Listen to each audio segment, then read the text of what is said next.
नमस्कार। पूरे देश को झंझोर देने वाला एक हत्याकांड तमिलनाडु के सातानकुलम, वहां के रहने वाले बेनेक्स और जयराज, इन दोनों को ही पुलिस थाने के अंदर ही तड़पा तड़पा कर टॉर्चर कर कर मार डाला गया। इस पूरे मसले में एक नया मोड़ आया है। सीबीआई की जांच शुरू हो गई है। 6 लोगों के खिलाफ हत्या का मुकदमा भी दर्ज कर लिया गया है। 4 लोगों की गिरफ्तारी हुई है। Inspector Shridhar, sub inspector Raghu Ganesh, sub inspector Balakrishnan और कांस्टेबल मुरुगन। बाकी के 2 लोग अभी भी फरार हैं। इनके खिलाफ एफआईआर दर्ज कर ली गई है। आईपीसी 302 के तहत इनके ऊपर हत्या का मुकदमा दर्ज कर लिया गया है। सीबीआई इस मसले में आगे की जांच कर रही है। आखिर ये लोग पकड़े कैसे गए, आखिर ये इस पूरे हत्याकांड का पर्दा कैसे फाश हुआ।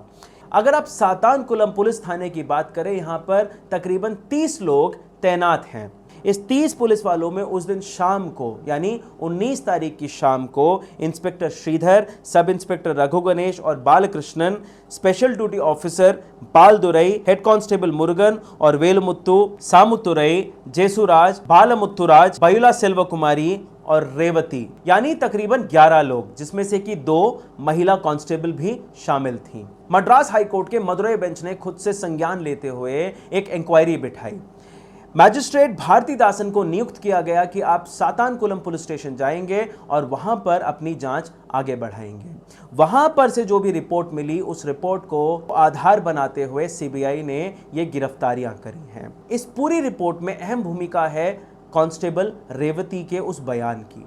रेवती ने वो तमाम जो बयान दिए, वो एक अहम सबूत माना जा रहा है इन तमाम लोगों की गिरफ्तारी के पीछे। हाईकोर्ट के निर्देशानुसार मैजिस्ट्रेट भारतीदासन 28 जून को सातानकुलम पुलिस स्टेशन पहुंचते हैं।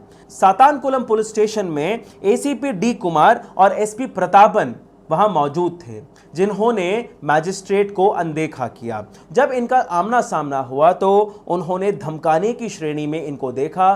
दूसरी तरफ उनकी जो बॉडी लैंग्वेज थी वो भी बहुत उग्र थी, यानी साफ तौर पर यह लिखा गया है इस रिपोर्ट में कि मैजिस्ट्रेट की वहां पे मौजूदगी इन तमाम पुलिस वालों को अखड़ रही थी। मैजिस्ट्रेट भारतीदासन थाने के अंदर पहुंचते हैं। वहां पर मौजूद पुलिस वाले से तमाम दस्तावेजों की मांग करते हैं, यानी कि एफआईआर रजिस्टर और अन्य दस्तावेज। इसके चलते जो वहां पे पुलिस वाले मौजूद थे, उन्होंने मैजिस्ट्रेट की बात को अनसुना किया और उनको वो तमाम दस्तावेज नहीं दिए जिसकी मांग मैजिस्ट्रेट कर रहे थे। इसके बाद मैजिस्ट्रेट कुछ सख्ती दिखाते हैं, एक एक करके तमाम फाइल खुद जाके उठा के देखने की कोशिश करते हैं। एफआईआर रजिस्टर पे भी इनकी नज़र पड़ती है। इसके साथ साथ इनकी नज़र पड़ती है सीसीटीवी पर। सीसीटीवी के हार्ड डिस्क की जब जांच करी जाती है तो ये वो देखते हैं कि 19 तारीख से लेके 28 तारीख का कोई भी फुटेज वहां पर रिकॉर्ड नहीं होता है।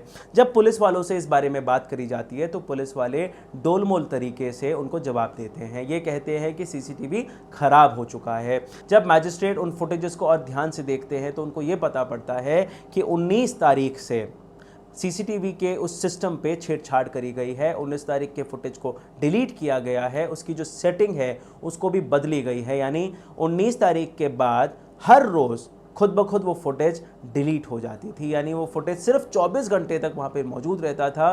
24 घंटे के बाद अपने आप वो फुटेज डिलीट हो जाता था। इसके बाद मैजिस्ट्रेट ने वहाँ पे तैनात पुलिस वालों से कुछ सवाल पूछे कि जब आपके पास 1 टीबी का हार्ड डिस्क है तो 30 दिन का बैकअप इसमें होना चाहिए, तो ऐसा कैसे हुआ कि 19 तारीख से लेके 28 तारीख, यानी जब मैं यहाँ पे मौजूद हूँ तब तक का ही फुटेज कैसे मिट सकता है। इसका जवाब किसी के पास भी नहीं था। अब एक एक करके वहाँ पर तैनात पुलिस वालों से इंक्वायरी शुरू होती है। कांस्टेबल महाराजा, जब इससे ये पूछा जाता है कि 19 तारीख की रात को आखिर यहाँ पे क्या घटा, तुम्हारी ड्यूटी यहीं पर थी, तुम यहाँ पर तैनात थे। कांस्टेबल महाराजा चुप्पी साधे रहता है, वो अपनी जुबान नहीं खोलता है। मैजिस्ट्रेट की नज़र वहाँ पर खड़ी एक लेडी कांस्टेबल पर पड़ती है जो डरी सहमी सी नज़र आती हैं। मैजिस्ट्रेट अपनी पूछताछ उनसे भी शुरू करते हैं, लेकिन वो महिला कांस्टेबल भी चुप ही रहती हैं। मैजिस्ट्रेट को यह भांपते हुए ज़्यादा देर नहीं लगती है कि ये जो पुलिस कांस्टेबल है, महिला पुलिस कांस्टेबल है, ये इनसे काफ़ी कुछ कहना चाहती हैं, लेकिन ये पुलिस वालों के डर से नहीं बोल पा रही हैं, ये डरी हुई हैं। फौरन मैजिस्ट्रेट ने इन तमाम पुलिस वालों को थाने से बाहर भेज दिया और जो महिला कांस्टेबल है इनसे इंक्वायरी शुरू होती है। महिला कांस्टेबल का सिर्फ एक कहना था, सर मैं डरी हुई हूँ, कहना बहुत मैं आपको चाहती हूँ, लेकिन मेरी नौकरी खतरे में पड़ सकती है, यहाँ तक कि मेरी जान भी जा सकती है।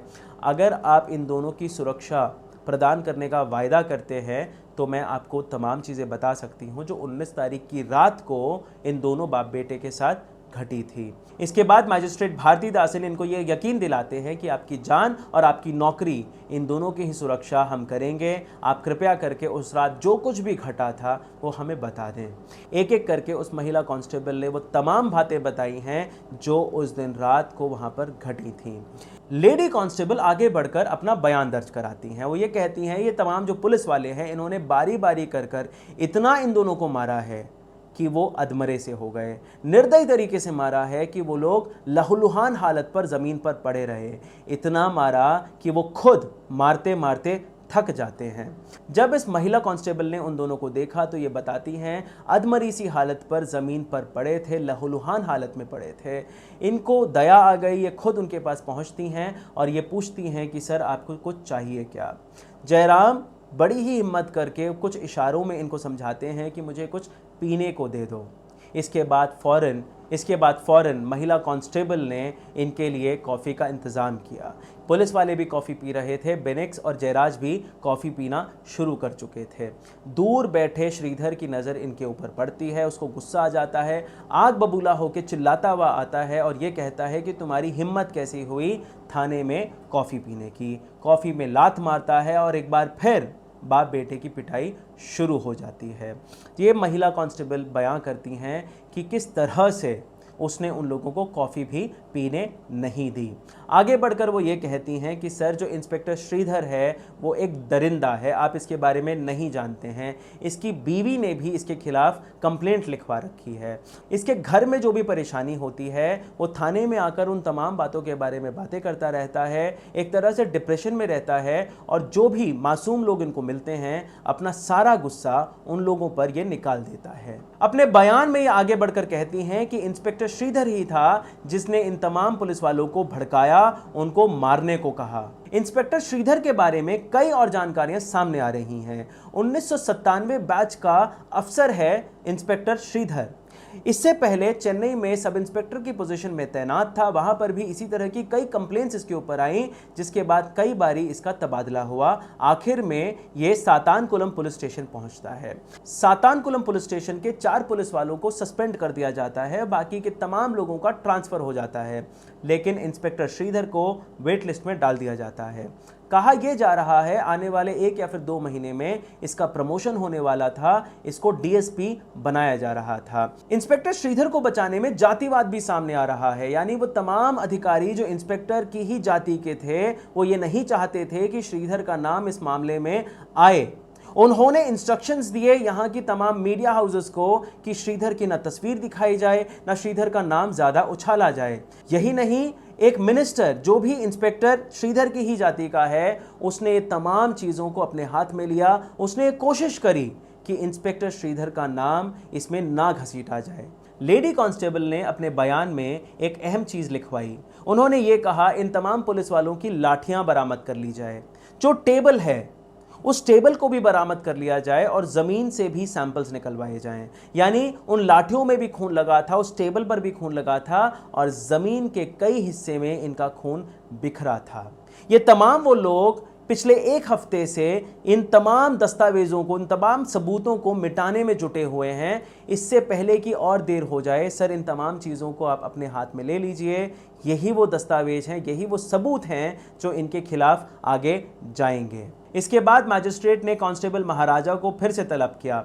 महाराजा से पूछा गया कि तुम्हारी लाठी कहाँ है। महाराजा ने पहले ये बताया कि उसकी लाठी उसके गांव में है, फिर उसने कहा कि मेरे घर में रखा है। उसके बाद वो ये कहता है कि मेरी लाठी कहीं खो गई है। मैजिस्ट्रेट ने एक और कांस्टेबल से जब उसकी लाठी मांगी तो वो डर कर दीवार फांद कर वहाँ से भाग जाता है। ये तमाम चीज़ें मैजिस्ट्रेट के साथ गए अधिकारी इसको रिकॉर्ड करते रहे। ये तमाम चीज़ें वीडियो में रिकॉर्ड हुई, जिसको भी मैजिस्ट्रेट ने अपनी रिपोर्ट में शामिल किया है। जब ये पूछताछ चल ही रही थी कि मैजिस्ट्रेट के ठीक पीछे खड़े कांस्टेबल महाराजा ने एक बात कही जो मैजिस्ट्रेट के कानों में पड़ गई। तमिल में उसने ये कहा, उन्नाला उन्न में पुड़ंग मुड़ियादड़ा, यानी तू हमारा कुछ भी नहीं उखाड़ पाएगा। इसके बाद मैजिस्ट्रेट और वहाँ के पुलिस वालों के बीच में कुछ कहासुनी हुई। मैजिस्ट्रेट ने यह सोचा कि मेरा यहाँ से निकलना ही बेहतर होगा, क्योंकि वहाँ के जो पुलिस वाले थे वो एक तरह से गुंडागर्दी में उतर आए थे। कांस्टेबल महाराजा को इस बात के लिए सस्पेंड कर दिया गया है। मैजिस्ट्रेट भारतीदासन जब थाने से बाहर जा रहे थे, उस लेडी कांस्टेबल को बुलाया, उनके बयान में उनसे दस्तखत लिए, उनको यकीन दिलाया कि तुम्हारी सुरक्षा मेरा पहला कर्तव्य होगा। उनके पति और उस लेडी कांस्टेबल दोनों को ही सुरक्षा मुहैया कराई गई है। उसके अलावा उनको 1 महीने के लिए छुट्टी पर भी भेज दिया गया है।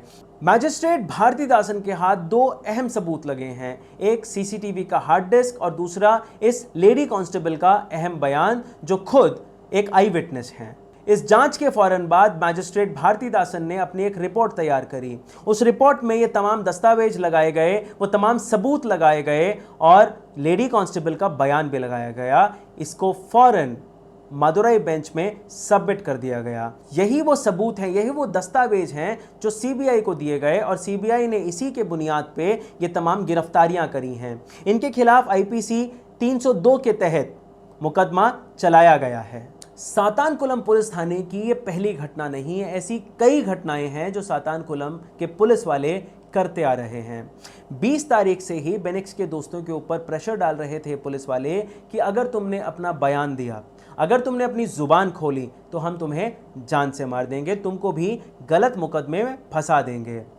इनका बयान भी नहीं लिया गया है। इसके बाद 3 ऐसी कहानियां हमारे सामने आई हैं जो कि बयां करती हैं कि किस तरह से, किस दरिंदगी से सातानकुलम के पुलिस वाले वहां के लोगों के साथ पेश आते थे। सातानकुलम में ही एक चर्च है। चर्च के कुछ लोग वहाँ पर पर्चे बांट रहे थे कि अचानक हिंदू मुननी के लोग वहाँ पहुँच जाते हैं, वो उनको डराते हैं, धमकाते हैं और मारपीट भी करते हैं। उनसे ये कहते हैं कि तुम यहाँ पर धर्म परिवर्तन कर रहे हो। वो लोग बार बार ये कहते हैं कि सर हम किसी का भी धर्म परिवर्तन नहीं कर रहे हैं, हम सिर्फ अपने चर्च का कुछ एक पर्चे बांट रहे हैं। इसके फ़ौरन बाद इंस्पेक्टर रघु गणेश और हेड कांस्टेबल मुरुगन वहाँ पर पहुँचते हैं। उन लोगों से बिना कुछ पूछे चर्च के लोगों पर हमला कर देते हैं। चर्च के लोगों को खूब मारा जाता है, उनको थाने भी लेके जाया जाता है और थाने में स्थित और पुलिस वाले भी उनको बेरहमी से मारते हैं। उनको ये कहा जाता है कि तुम हिंदू धर्म के खिलाफ हो, तुम यहाँ के लोगों का धर्म परिवर्तन कर रहे हो। चर्च के लोगों का ये कहना है उन्होंने कई दफ़ा इस मामले में कंप्लेंट लिखवाने की कोशिश करी, लेकिन किसी भी तरह का एक्शन नहीं लिया गया। अगर तभी एक्शन ले लिया जाता तो शायद जयराम और बेनिक्स की आज जान बच जाती है। एक और कहानी सामने आ रही है जो कि है 25 मई की। 29 साल के महेंद्रन जो कि एक मजदूर हैं, इसके बड़े भाई दुरईराज को पुलिस वाले ढूंढ रहे थे एक मर्डर के केस में। जब दुरईराज इनके हत्थे नहीं चढ़ा तो सातानकुलम के पुलिस वालों ने दुरईराज के भाई यानी महेंद्रन को उठा लिया। अगले ही दिन दुरईराज सरेंडर कर लेता है और उसके बाद शाम को महेंद्रन को छोड़ा जाता है। जब महेंद्रन घर पहुंचता है तो उसके शरीर में चोटें दिखती हैं, पूरा शरीर लहूलुहान होता है। उसको फ़ौरन अस्पताल में भर्ती किया जाता है। इस दौरान जो सब इंस्पेक्टर रघु गणेश है वो उनके घर पहुंचता है, उन तमाम लोगों को धमकाता है कि अगर तुमने अपना बयान कहीं पर भी लिखवाया, जो लड़का हमारे हाथ है जिसका नाम है दुरईराज, उसको भी हम जान से मार देंगे। इस डर से कि दुरईराज की जान को कुछ ना हो जाए, इन लोगों ने कहीं पर भी अपनी ज़ुबान नहीं खोली। महेंद्रन की तबीयत बिगड़ती चली जाती है। उसका पहले एक हाथ नहीं काम करता है, फिर दूसरा हाथ नहीं काम करता है, उसके बाद खून की उल्टियाँ शुरू हो जाती हैं और 13 जून को वो अपना दम तोड़ देता है। घटना मार्च 2013 की है। सब इंस्पेक्टर बालकृष्णन के खिलाफ एक केस दर्ज किया जाता है। ये वही बालकृष्णन है जो बेनिक्स और जयराज के मामले में भी शामिल है। वयापुरी जो अपनी बाइक में एक पुलिया पार कर रहे होते हैं, बालकृष्णन और 2 और कांस्टेबल सामने आ जाते हैं। वयापुरी से उनकी गाड़ी के कागजात मांगते हैं। कागजात पूरे ना होने पर उनको धमकाया जाता है, उनसे ये कहा जाता है कि तेरे पास पैसे कितने हैं। वयापुरी ने ये कहा मेरे पास सिर्फ 150 रुपये हैं। तब बालकृष्ण उनको थप्पड़ मारता है और ये कहता है तेरी औकात नहीं है मोटरसाइकिल रखने की। बालकृष्णन उनको मारता हुआ थाने लेके जाता है। उनको निर्वस्त्र कर कर उल्टा लटकाकर इतना मारा जाता है कि उनकी जांघों की हड्डी टूट जाती है। जीवन भर के लिए वयापुरी अपाहिज हो जाते हैं। उसके बाद वयापुरी बालकृष्ण के खिलाफ एक केस दायर करते हैं और वो केस वयापुरी के फेवर में आता है। उस वक्त गिड़गिड़ाता हुआ यही बालकृष्णन वयापुरी जी के पास पहुंचता है और ये कहता है मेरे से गलती हो गई है, मुझे माफ़ कर दीजिए, मेरा पूरा जो जीवन है वो बर्बाद हो जाएगा अगर ये केस आप जीत जाते हैं तो आउट ऑफ कोर्ट सेटलमेंट कर लीजिए, मैं आपको 1 लाख रुपए दे दूंगा। वयापुरी जी को इसके ऊपर दया आ जाती है और वो आउट ऑफ कोर्ट सेटलमेंट करने के लिए तैयार हो जाते हैं। अंत में मैजिस्ट्रेट भारतीदासन जी और वो लेडी कांस्टेबल जिनको पूरा देश आज सलाम कर रहा है, वो लेडी कांस्टेबल जिन्होंने सच का साथ दिया, बहादुरी के साथ बाहर आकर अपना बयान दर्ज कराया, ये 2 वो लोग हैं जिनकी वजह से ये दरिंदे आज जेल की हवा खा रहे हैं। इनको हम एक बार फिर धन्यवाद करते हैं और सलाम करते हैं कि इन जैसे अधिकारियों की वजह से आज भी कानून बचा हुआ है। धन्यवाद।